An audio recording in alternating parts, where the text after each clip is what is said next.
여호와의 유월절이니라. 아멘.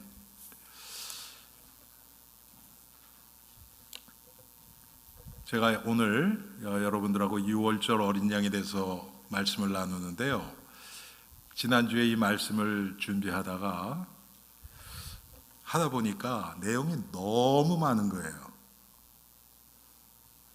11절밖에 안 되는 것 같잖아요. 그런데 너무 중요한 구절이고 또 이 내용이 너무 풍부해서 한 주에 하려고 그러니까 시간이 너무 길어질 것 같아요. 그래서 오늘은 유월절 어린 양의 의미와 또 그것을 통해서 지금 우리가 어떻게 우리의 삶에 적용시킬 것인가, 이것에 대해서 말씀을 나누고요. 다음 주에는 오늘 본문에 나오는 유월절 어린 양을 잡아서 이스라엘 백성들이 먹었는데 구체적으로 어떻게 먹었는지가 나오죠. 그것을 우리가 함께 나눠보겠습니다. 여러분들이 조금 주의 깊게 보신 분들은 금방 아시겠지만, 제가 이 설교 요약 시작을요, 오늘 요약 첫 번째 문장을 상당히 많이 사용합니다. 아마 올해만도 한 두세 번 정도 이렇게 벌써 됐을 거예요. 성경 전체의 주제는 예수 그리스도의 십자가를 통한 하나님의 구원입니다. 이게 성경 전체를 흐르는 가장 중요한 주제입니다. 성경은 이것을 위해서 쓰여졌어요. 그리고 성경을 통해서 하나님은 우리에게 바로 이 사실을 깊이 깨달아가기를 원하십니다. 그런데 우리가 성경을 읽고 말씀을 듣다 보면 이것과 상관없이 내 마음이 흘러갈 때가 참 많이 있습니다. 특별히 여러분, 성경은 굉장히 두꺼운 책이죠. 그렇죠? 1189장이나 됩니다. 장수로. 절수로는 훨씬 더 되겠죠. 그리고 내용도 아주 다양합니다. 그래서 잘못하면 성경의 주제에서 벗어나서 성경을 보고 듣기가 너무 쉽습니다. 그러다 보면 하나님의 뜻과는 상관없이 다른 데로 가 있는 우리 자신을 발견합니다. 여러분, 오늘 제가 말씀드린 것처럼 예수 그리스도의 십자가를 통한 하나님의 구원, 구약에는 그리스도라는 단어도 없어요. 메시아라는 단어도 없어요. 예수라는 단어도 없어요. 비슷한 어원의 여호수아라는 이름은 나옵니다. 십자가 없습니다. 그러면 구약에서 우리에게 예수 그리스도의 십자가를 보여주고 상징하는 그런 내용들이 창세기부터 시작해서 계속 성경 전반에 걸쳐서 흐릅니다. 이것을 발견해야 돼요. 구약은 오실 메시아를 예언한 글들입니다. 특별히 오늘 우리가 본 이 유월절, 여러분, 이것은 이스라엘 백성들이 애굽에서 빠져나오기 직전에, 노예에서 해방되기 직전에 하나님이 명하신 유월절이라는 절기입니다. 그 절기를 지키는 그 내용 중에 1년 된 숫양을 잡아서, 오늘 말씀처럼 흠없는 1년 된 숫양이나 염소 중에서 취해서 그 피를 취해서 좌우 문설주와 인방에 바르고, 이게 유월절입니다. 유월절의 어린 양의 피. 그것은 다른 어떤 것도 아니라 우리를 위해서 십자가에서 피 흘리셔서 우리의 죄를 사하신 예수 그리스도의 보혈을 의미하는 겁니다. 이건 아주 그대로 우리에게 나타내 주는 것입니다. 그래서 어린 양 대신 예수 그리스도, 하나님이 보내신 유일한 구원자 대신 예수 그리스도, 이분을 우리가 오늘 출애굽기를 통해서 발견하고 우리의 삶 가운데 이 유월절 어린 양 되신 예수 그리스도를 우리 삶 가운데 적용하고 그분과 동행하고 그분을 통해서 하나님이 우리에게 주신 이 구원의 은혜 가운데서 승리하기를 바랍니다. 여러분, 지금 이 유월절의 어린 양, 이것을 예수님이 요한복음 6장에서는요, 여러분 지난주에 우리가 성찬식 했잖아요. 예수님의 살과 피를 먹고 마시는 것, 그것이 바로 이 유월절의 어린 양을 취한 것과 똑같은 의미입니다.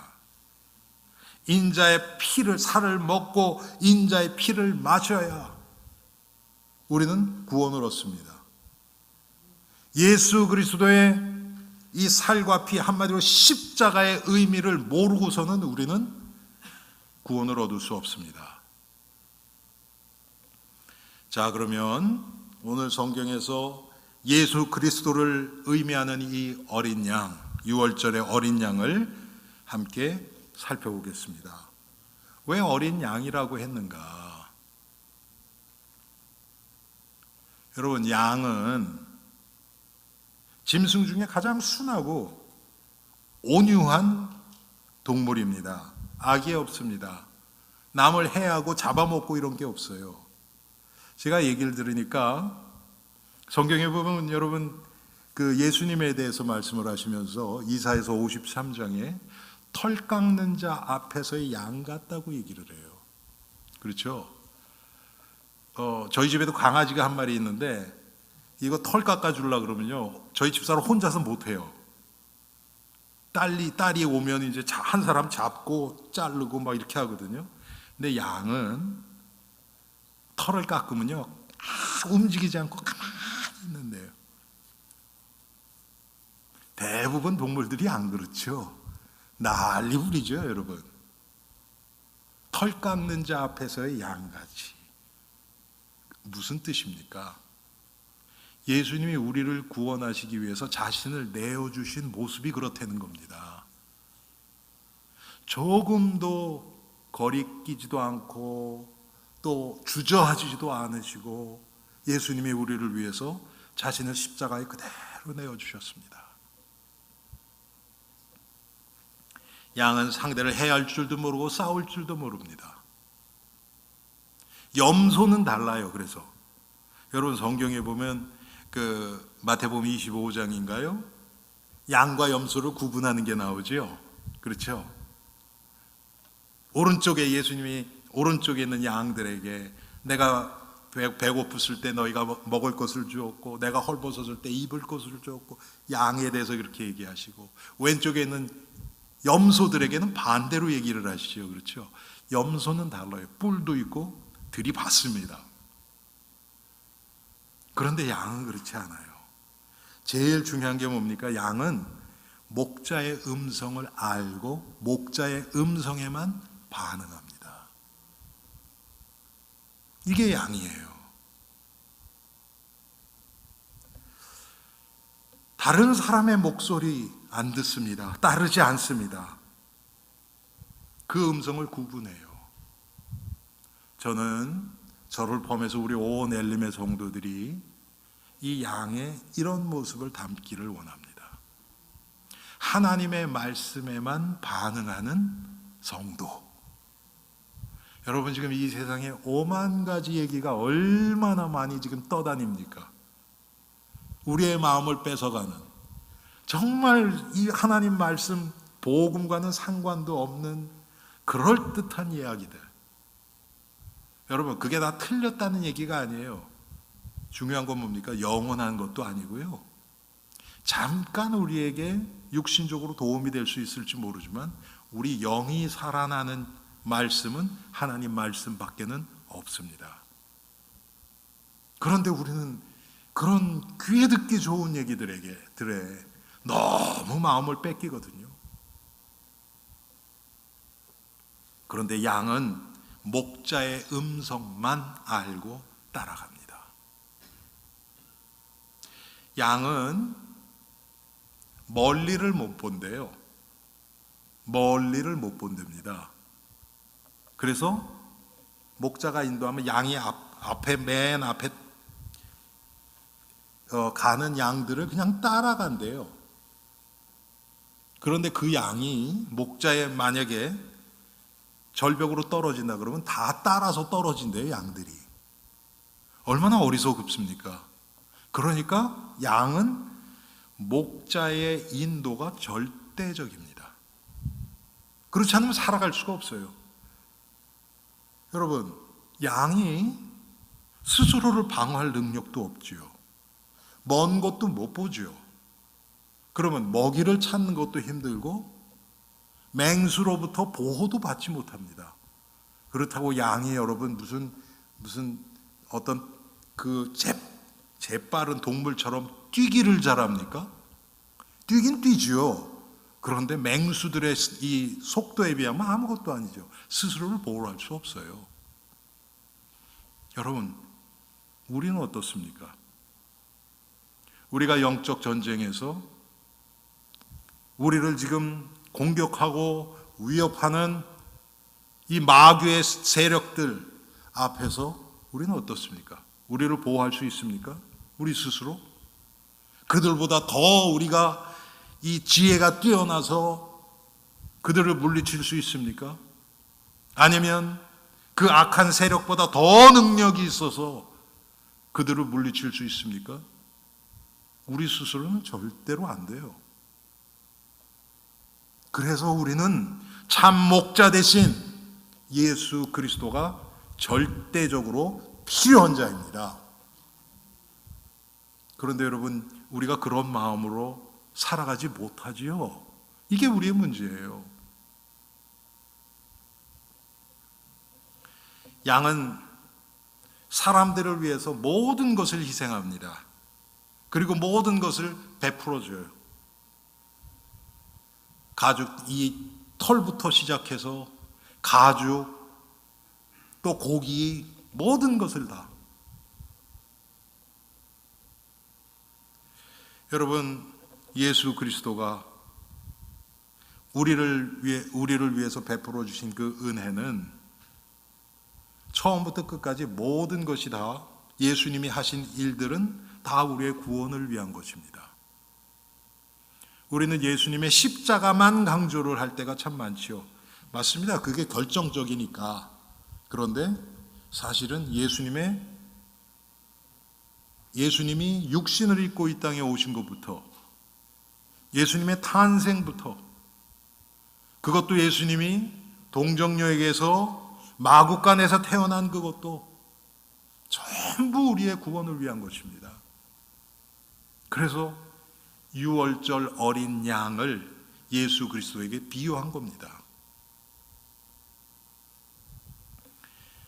만약에 여러분, 예수님이 유월절 어린 양으로 비유하지 않고 맹수나 사자나 무슨 호랑이나, 그렇진 않아도 그렇게 공격을 많이 받지 않는 무슨 코끼리나 무슨 기린이나 이런 거로 비유했다 그러면 좀 안 맞지요, 여러분. 그런데 예수님이 성경을 통해서 우리에게 보여주신 예수님의 모습은 바로 이 양의 모습이에요. 이 예수님을 그래서 이 세례 요한은 뭐라고 얘기합니까? 보라, 세상 죄를 지고 가는 하나님의 어린 양이로다. 이렇게 세례 요한이 얘기한 겁니다. 세례 요한이 여러분 이걸 머리로 알았겠습니까? 아니죠. 세례 요한은 그 어머니 엘리사벳에게 잉태됐을 때부터 성령 충만했어요. 하나님이 지금 이 말을 하기 위해서, 예수님이 오실 길을 준비하게 하기 위해서 아주 잉태될 때부터 성령 충만하도록 하나님이 하셨습니다. 완전한 자는 아니에요. 그렇지만 베드로전서 1장 19절에는 오직 흠없고 점없는 어린 양 같은 그리스도의 보배로운 피라고 말씀하고 있습니다. 여러분, 이 구약 시대에 그래서 하나님이 희생 제물로서 양을 지정해 주셨죠.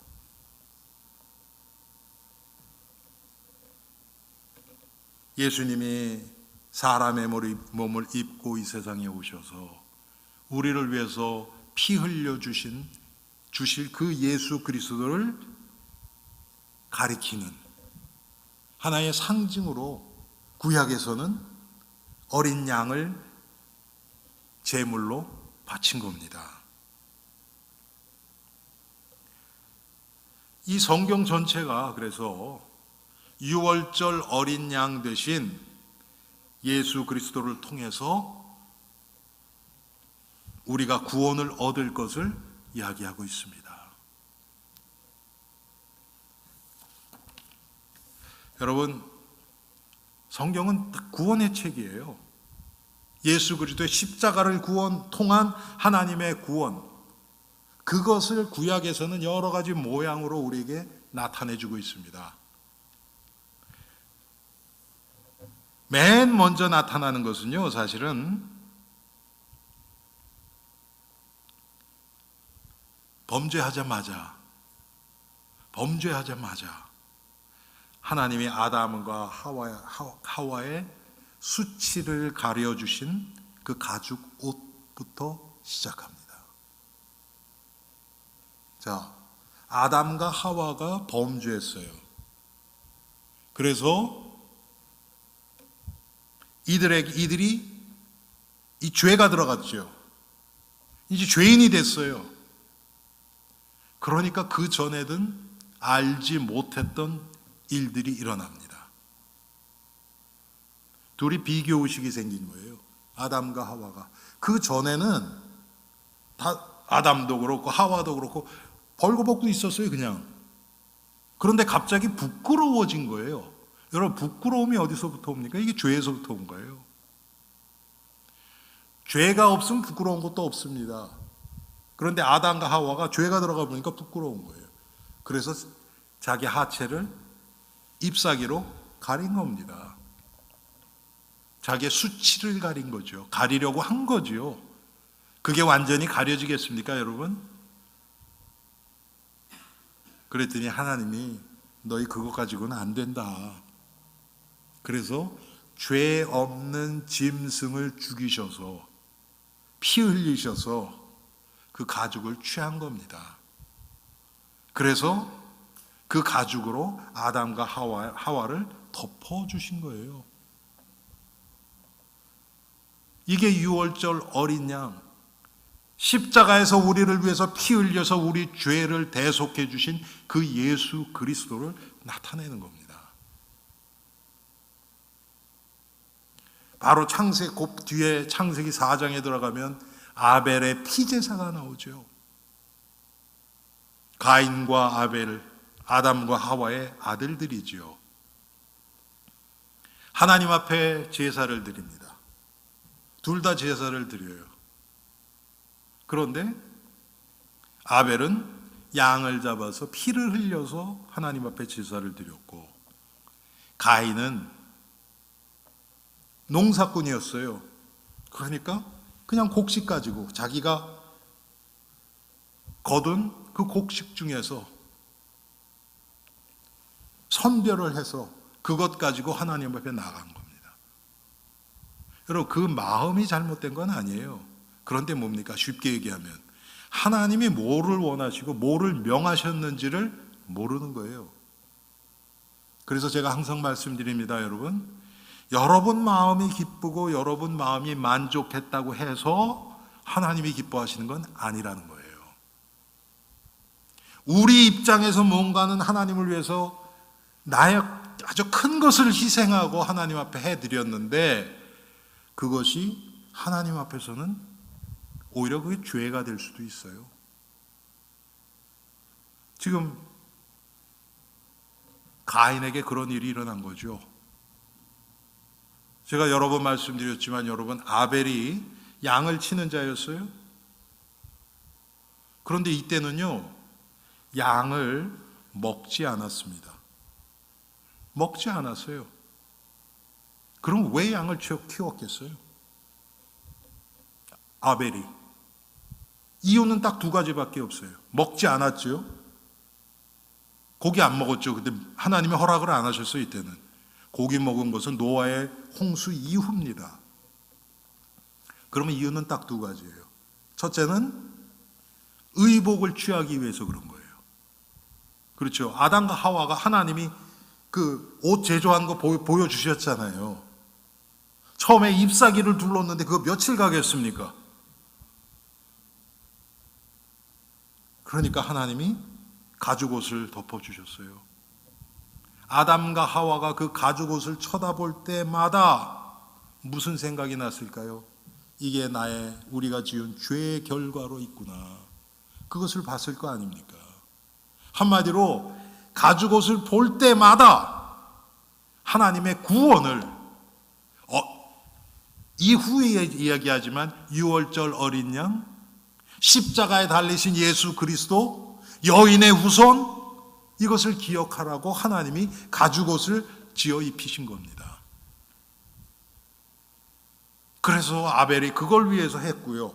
또 한 가지 더 중요한 것은 뭡니까? 하나님 앞에 나아가는 자는 히브리서 9장에 나오는 거죠. 피 흘림이 없은즉 죄 사함이 없다 그랬습니다.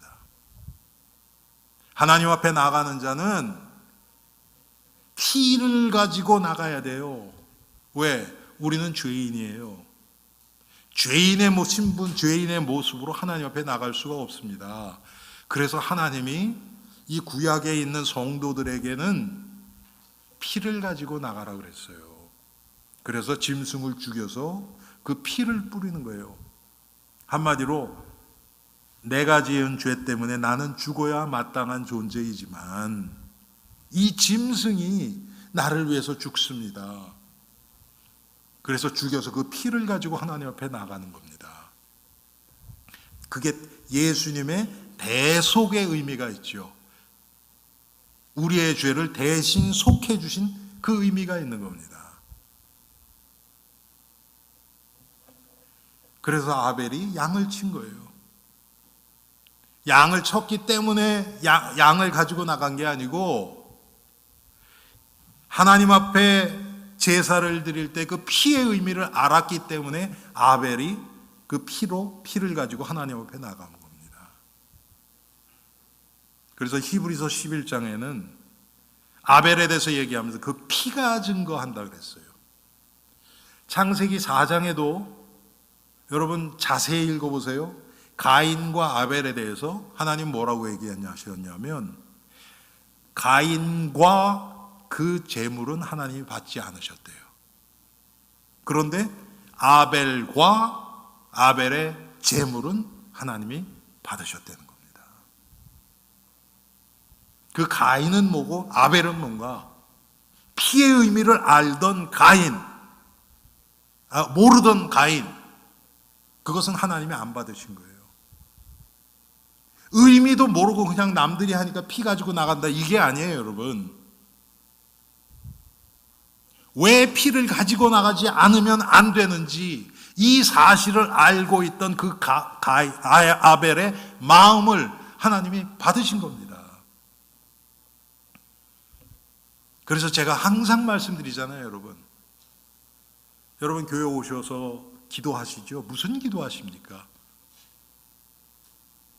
오늘 예배 잘 드리게 해주세요. 그것도 중요한 기도예요. 그런데 어떻게 잘 드리냔 말이에요. 그리스도의 보혈이 없으면 하나님은 이 예배 안 받으십니다. 우리가 하나님 앞에 보여드릴 수 있는 유일한 의는 예수 그리스도의 의 외에는 없습니다. 그래서 그 의를 힘입어서 주 앞에 나오는 겁니다. 그래서 여러분, 우리 성도들이 항상 잊지 말아야 될 정말 부분이 무엇이냐면 하나님의 은혜와 긍휼입니다. 우리는 은혜 얘기는 많이 하죠. 그런데 긍휼하심, 하나님이 나를 불쌍히 여겨주시는 거예요. 그런데 하나님이 언제 우리를 불쌍히 여기시는가? 예수 그리스도의 보혈을 통해서 주님 하나님 앞에 나올 때 하나님의 긍휼이 우리에게 임합니다.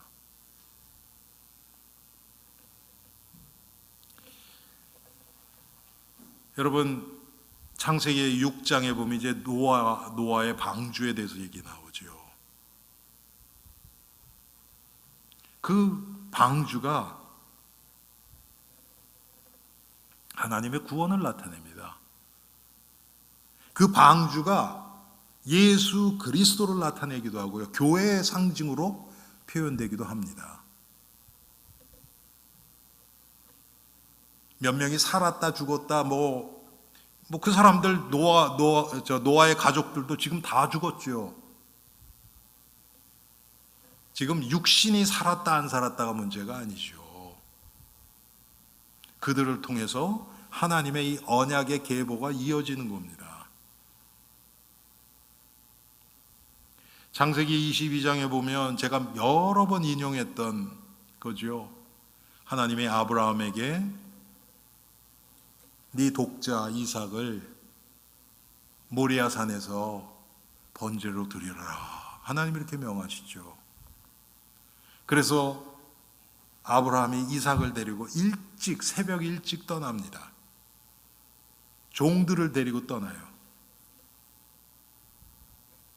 그리고 당일 그날 도착을 해서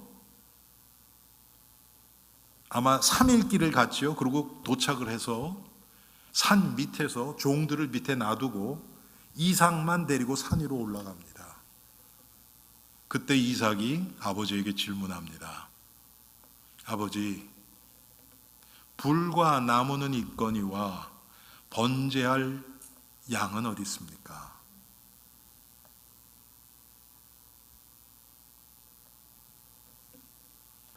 그때 아버지 아브라함의 마음이 여러분 어땠을까요? 예?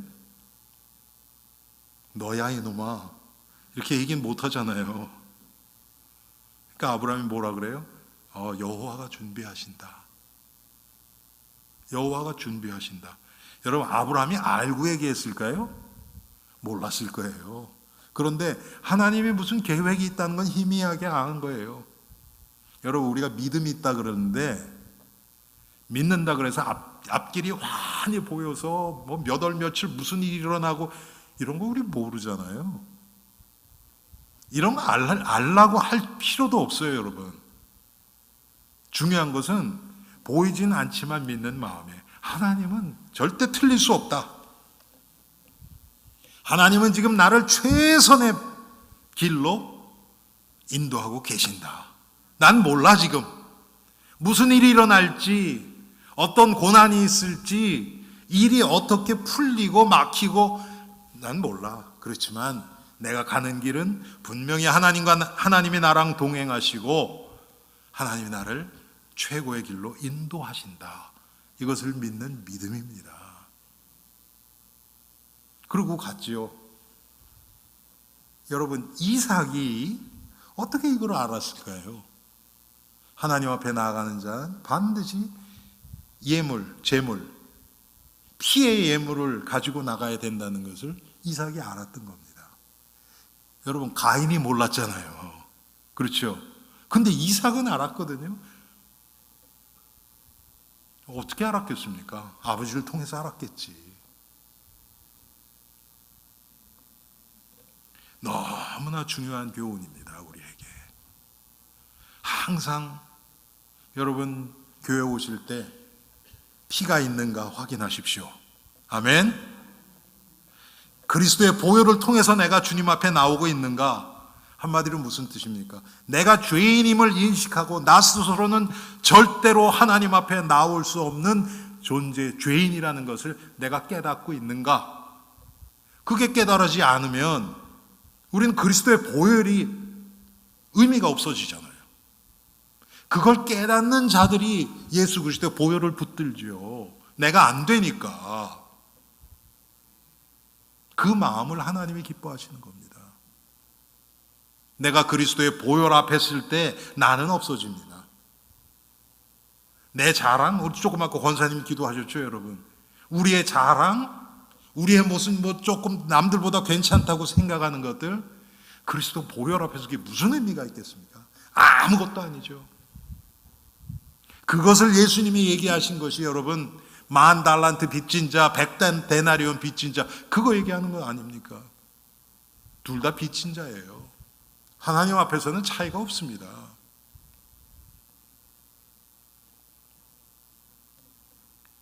오늘 본문에 6월절의 어린 양 예수 그리스도를 지금 나타내고 있습니다.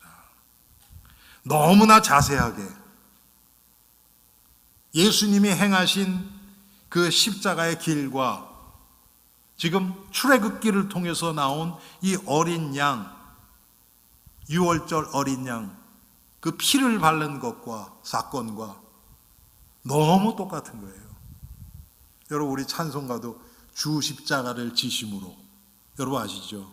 그렇죠? 내가 그 피를, 6월절 어린 양, 피를 볼 때 내가 너희를 넘어가리라. 아멘. 우리 인생에, 우리의 삶 가운데 그리스도의 보혈이 칠해져 있어야 됩니다. 그래서 그래야 하나님의 진노로부터 우리가 자유하게 되는 겁니다.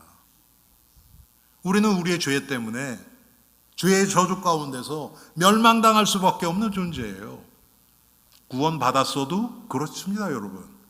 구원을 받았어도 우리가 피가 없으면, 피가 확인되지 않으면 우리는 마귀에게 당해요. 마귀가 우리에게 달려들 때 그리스도의 보혈의 피를, 여러분 그것을 여러 가지로 성경에서 나타내. 사도 바울은 그거 뭐라고 해요? 내가 더 이상 나를 괴롭게 하지 마라. 내 몸에 그리스도의 흔적이 있다. 이렇게 표현을 했어요. 그게 뭐를 얘기합니까? 십자가의 보혈의 흔적이에요.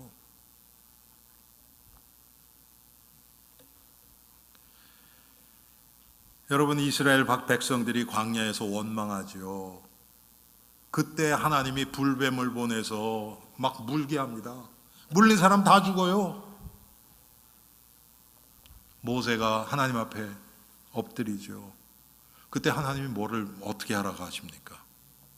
놋뱀을 만들어서 막대 위에 높이 달라. 그것을 쳐다보는 자는 살리라. 그 놋뱀이 예수 그리스도를 상징하는 것이죠. 예수님이 직접 말씀하셨어요. 광야에서 모세가 뱀을 든 것 같이 인자도 들려야 하리니.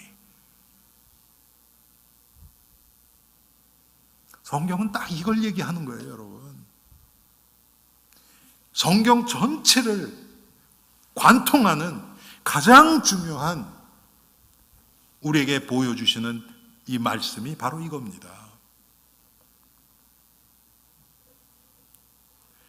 그런데 여러분, 인간들은 어떻습니까? 예? 하나님이 이 6월절 어린 양, 또 십자가에 이제 우리를 구원하시기 위해서 십자가에 자신을 내어주시고 십자가에서 죽고 부활하실 그 예수 그리스도를 상징하는 놋뱀을 광야에서 하나님이 만들려고 그러셨잖아요. 그래서 불뱀에 물린 자들이 그걸 쳐다보는 자는 다 사는 거예요. 여러분, 그게 믿음입니다. 그래서 구원은 행위하고는 상관이 없어요. 구원 자체는, 그런데 구원 받은 자는 행위가 반드시 따라옵니다. 그래서 행위를 무시하면 안 돼요. 내가 구원받았는가를 확인할 수 있어요. 그런데 여러분, 사람들은 어떻게 했느냐? 여러분, 그 열왕기서 여기 보면 이스라엘 백성들이 그 놋뱀 있죠, 광야에서 하나님이 만들려고 그랬잖아요, 모세를 통해서. 그래서 그걸 만들어서 달았더니 그걸 본 자들이 다 살았거든요. 그랬더니, 죄송합니다, 이런 표현에서 어떤 놈이 야, 저거 대단하네 그래서 그걸 딱 꽁쳐놓고 있었던 거예요. 그 놋뱀을. 그게 언제까지 갔냐면요, 여러분, 성경에 히스기야 왕까지 그걸 가지고 사람들이 거기다가 숭배를 했어요. 숭배를. 그 놋뱀을 숭배를 했어요. 놋뱀은 하나의 상징 아닙니까? 장차 오실 예수 그리스도를 상징하는 건데 예수 그리스도를 바라봐야지 놋뱀 바라보면 어떡합니까? 근데 사람들은 그렇거든요. 다 눈에 보이는 것 가지고 뭔가 거기에 의미를 두고서 그걸 섬겨요. 우리 한국 사람들은 민족성 자체가 사람 중심으로 자꾸 모여요. 그래서 그 리더가 싹 사라지면 그 뭐 교회나 단체가 그냥 무너집니다. 미국 사람들은 조금 덜해요, 그게. 없지는 않지만. 근데 한국 사람들은 특히 인물 중심으로 이렇게 뭉쳐요. 그래서 아주 뛰어난 지도자가 나오면 확 뭐가 일어나고, 지도자 사라지면 확 무너지고.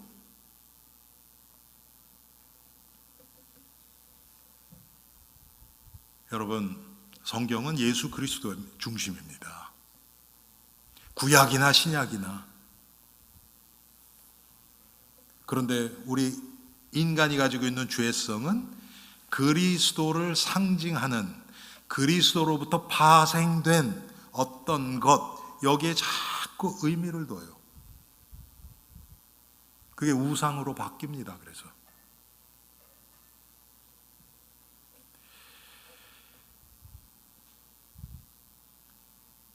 여러분, 레위기에서 보면 보통 때는 없는데 특별히 레위기 16장에 보면요, 아사셀이라는 염소에 대해서 얘기가 나옵니다. 그게 뭐냐면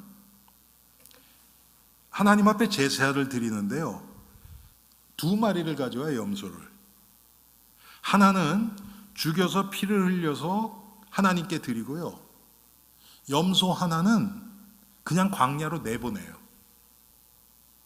광야로 그냥 보내버리는 거예요. 그럼 혼자서 가니까 결국은 방황하다가 죽지요. 내버리는 겁니다. 그런데 이 아사셀의 염소, 이게 어떤 의미인가?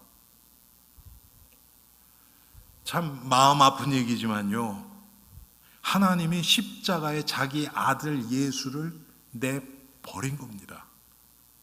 우리를 구원하시기 위해서. 그게 아사셀 염소의 의미입니다, 여러분.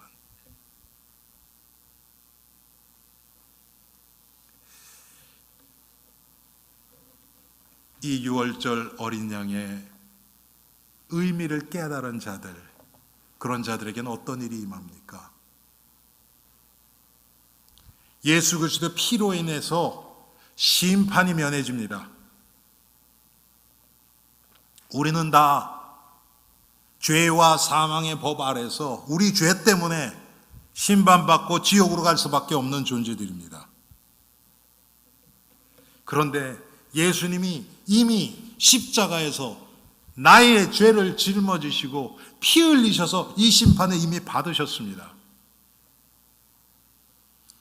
그래서 로마서 8장 2절에 뭐라 그래요? 그리스도 예수 안에 있는 자에게 결코 정죄함이 없나니 이는 그리스도 예수 안에 있는 생명의 성령의 법이 죄와 사망의 법에서 너를 해방하였느니라. 야, 여러분, 얼마나, 이것은 복권 당첨된 거하고는 상대도 안 되는 수지 맞은 것입니다, 여러분. 죄와 사망의 법에서 해방됐어요. 여러분, 이게 안 돼서 수많은 자들이 자살합니다. 여러분, 자살하는 사람들 한 7, 80%가요 우울증에 시달려요. 우울증. 그 우울증 환자들을 가장 괴롭히는 게 뭔지 아닙니까, 여러분? 죄책감이에요. 죄책감. 그게 어디서, 이게 바로 죄와 사망의 법 아래서 눌리는 겁니다. 근데 그게 끝났다니까요. 여러분, 혹시 여러분 중에서 심하지는 않더라도 가끔 우울하고 막 괴롭고 내가 내 인생이 왜 이렇지, 이런 분 계십니까? 그럴 이유가 하나도 없어요. 그리스도 안에 있는 자들에게는. 할렐루야! 속지 마십시오. 범죄와 아담과 하와가, 여러분, 하나님 뭐래? 네가 이것을 먹는 데 정령 죽으리라 그랬죠? 안 죽었어요. 근데 안 죽었어요. 오히려 하나님이 가죽옷을 입히셨어요. 그리고 여자의 후손에 약속을 주셨죠. 구원의 길을 열어주신 거예요. 노아의 방주 안에는 더 이상 심판이 없었습니다. 물로 세상을 심판하셨죠. 그런데 그 심판에서 건져낸 게 바로 노아의 방주잖아요.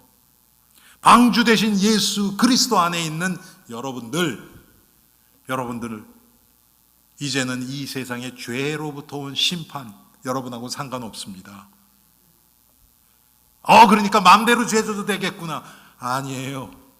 여러분 이 세상에 있을 때 죄의 결과는 여러분 다 당해요. 근데 그것 때문에 지옥 못 들어가는 일은 없어요. 성경에 여러 곳에 나오죠. 죄를 지은 죄인이 도피성 안으로 들어가면요, 죽이지 못해요. 죽이지 못해요. 도피성 안으로 도망가면.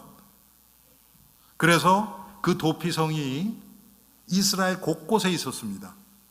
왜 그냥 한 곳만 있으면 어떤 사람 멀리 가야 되잖아요. 그러면 거기 들어가다가 잡힐 수 있으니까 하나님이 빨리 갈 수 있도록 여러 곳에 도피성을 만드셨어요. 그래서 도피성으로 들어가면 괜찮아요. 도피성이 이렇게 한 시 이런 게 아닙니다.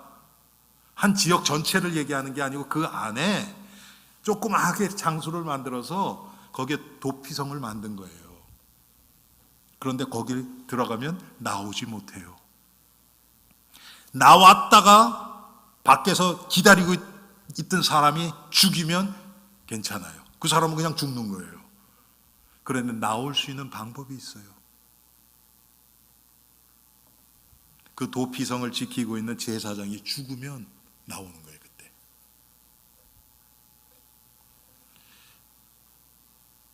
자, 어린 양의 보혈의 은총을 입은 자들에게는요, 이제는 6월절 어린 양의 은혜의 혜택을 입었잖아요. 그렇죠? 노예 생활에서 빠져나오는 거예요. 그때부터 가나안으로 향하는 길이 열리는 겁니다. 왜 살아야 되는지를 아는 거예요. 삶의 의미가 주어진 거예요. 그 전까지는 애굽에서 뭐였어요? 그냥 노예예요. 노예에서 태어나서 평생 일만 하다가 노예로 죽는 거예요. 소망은 전혀 없어요. 왜 살아야 되는지 그냥 노예 생활인데요. 그런데 이제는 달라졌습니다. 목적이 생겨요. 인생의 목적이 생깁니다. 가야 할 곳이 분명히 있어요. 이게 하나님의 언약입니다. 그런데 이 길은 이스라엘 백성들은 절대로 스스로 빠져나올 수 없는 길이었어요. 저는 그런 생각 많이 하거든요. 제가 뉴욕에 있을 때 유대인들 많이 만났었거든요. 진짜 똑똑해요, 그 사람들. 지금 전체 인구 중에서 유대인들이 차지하는 건 아주 진짜 1%나 되나요? 그런데 여러분, 노벨상 30%를 유대인들이 가져갔다 그러죠. 좋은 대학교, 정말 그 실력 있는 교수들, 유대인들이 얼마나 많습니까? 그 똑똑한 머리로 430년 동안 유대인들이 그냥 가만히 노예로 그냥 당하고만 있었을까요? 저는 그렇다고 생각 안 해요. 한국 여러분 35년 일제 압제에 있을 때 가만히 있었습니까? 백이 민족, 평화를 사랑하는 민족, 그래서 가만히 그냥 죽었다 하고 있었습니까? 아니잖아요. 3.1운동 일어나고 또 무슨 뭐 일어나고 또 독립군들 뭐 만주에서 미국에서 전 세계에서 일어나고 막 일어났잖아요. 그렇죠? 아니 그 똑똑한 사람들이 뭐 안 벌렸겠습니까? 많이 있었을 거예요. 430년 동안 그것도. 그것도 처음에 갈 때는 노예로 끌려간 게 아니잖아요. 총리 가정이었어요. 총리의 가정, 요셉의 가족들이었으니까. 분명히 나름대로는 최선을 다해서 빠져나와 보려고 노력했을 것입니다. 안 돼요. 절대로 안 돼요. 스스로는. 똑같습니다. 우리도. 우리 스스로 우리의 능력으로 마귀 대항하지 못합니다. 그런데 유월절 어린 양의 피, 그것이 나타나는 예수 그리스도의 보혈의 은혜 아래에 있는 우리들에게는 마귀가 감히 요한일서 5장 18절 말씀처럼 너희를 만지지도 못하리라. 할렐루야. 이게 우리입니다, 여러분. 그리스도 보혈 아래에 있는 우리들과 나 스스로 뭔가 해보겠다고 하는 그리스도를 떠나서 살아가려고 하는 나하고는 마귀가 볼 때는 하늘 땅 차이예요.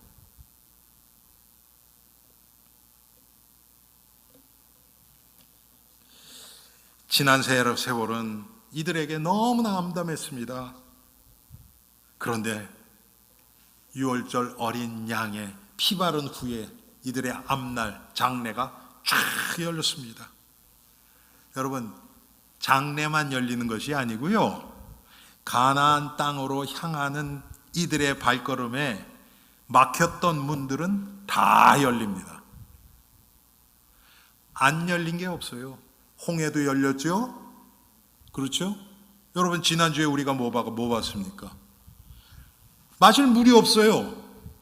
그렇죠? 잠깐 막힌 것 같아요. 그런데 열려요.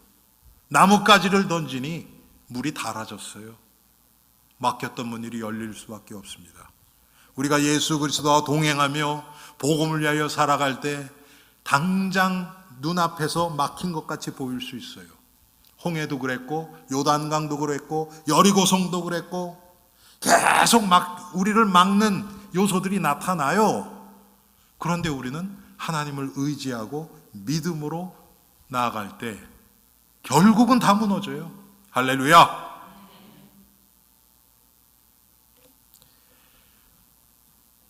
노예 때 유월절에 어린 양의 피와 상관없을 때는 막혀 있었어요. 그런데 보혈의 은혜 아래에 있을 때는요, 이제는 자유인이 됐어요. 마음껏 나가도 돼요. 그런데 여러분, 그냥 나가는 게 아니에요. 우리가 요걸 못 기다려요. 내가 보려고 발버둥을 치니까. 여러분, 애국 사람들이 어떻게 했습니까? 나중에는 제발 좀 나가달라고 와서 사정을 하는데 그냥 사정하는 게 아니에요. 자기네 집에 있는 금은 보화 폐물들 다 가져와서요, 좋은 옷들 다 가져와서 다 주면서 이거 줄 테니까 그냥 다 나가. 빨리 좀 나가. 여러분, 그런 일이 빨리 일어났으면 좋겠죠? 우리는 이것만 바라요. 근데 여러분, 이것만 바라는 자들은요, 이거 받고 애굽에 눌러 앉으려고 해요. 그래서 하나님이 안 주세요. 하나님이 주실 때는 거기에 묶이지 않아요. 저는 우리 성도님들이 정말 이 미국과 버지니아에서 부자들은 전부 엘림교회에 와 있다, 이런 소리 듣기 원합니다. 좀 확실하게 아멘 좀 해보세요. 그런데 거기에 절대로 묶이지 않는 믿음이 전제돼야 돼요. 그럼 거기 묶이지 않고 그것 가지고 나사치하지 않고 하나님의 뜻대로 사용해요. 근데 이런 자들이 없어요, 이 세상에. 그래서 하나님이 주시고 싶은 마음이, 여러분, 아들을 주시니까 이 모든 것 다 주시지 않겠느냐고 성경이 얘기하고 있잖아요. 하나님은 주시고 싶어서, 어떻게 해서든지 주시고 싶어서 막 그러는데 줄래요? 줄 수가 없어요. 어린아이에게 칼 맞기는 것처럼. 요번에 올림픽 할 때 봤더니 한국 사람들이 사격에서 진짜 금메달 몇 개 났다는지 몰라요. 그렇죠? 어린아이에게 여러분 그렇게 좋은 총 주면 어떻게 되겠습니까? 예? 말도 안 되죠. 똑같습니다. 하나님이 우리의 믿음을 보십니다. 믿음에 따라서. 그래서 여러분 그냥 기도하지 말고 하나님 내 믿음만큼만 주세요. 이게 하나님이 기뻐하시는 기도입니다. 하나님 우리 자녀들 성공하는 것도 내 믿음만큼, 그들의 믿음만큼만 해주세요. 그렇게 생각하면 갑자기 두렵죠, 여러분. 우리 애들 믿음 없는데 큰일 났네. 그런 기도 잘 안 나오실 거예요, 아마. 그런데 그 기도가 그렇게 해야 그들이 살아요. 그래서 여러분, 그리스도의 보혈의 은혜를 입은 성도들은 그리스도 안에서 이제 새로운 출발을 하는 겁니다. 오늘부터 새로운 시작 다시 하시면 됩니다. 그리스도의 보혈 안에서 절대로 나오지 마시고 그리스도의 보혈 안에서 승리하는 우리가 되기 바랍니다. 우리 이 시간 유월절 어린 양의 주인공 되신 예수 그리스도, 그분의 십자가에서의 죽으심과 부활을 우리가 생각하면서 한 3분 정도 함께 기도하는 시간 같습니다.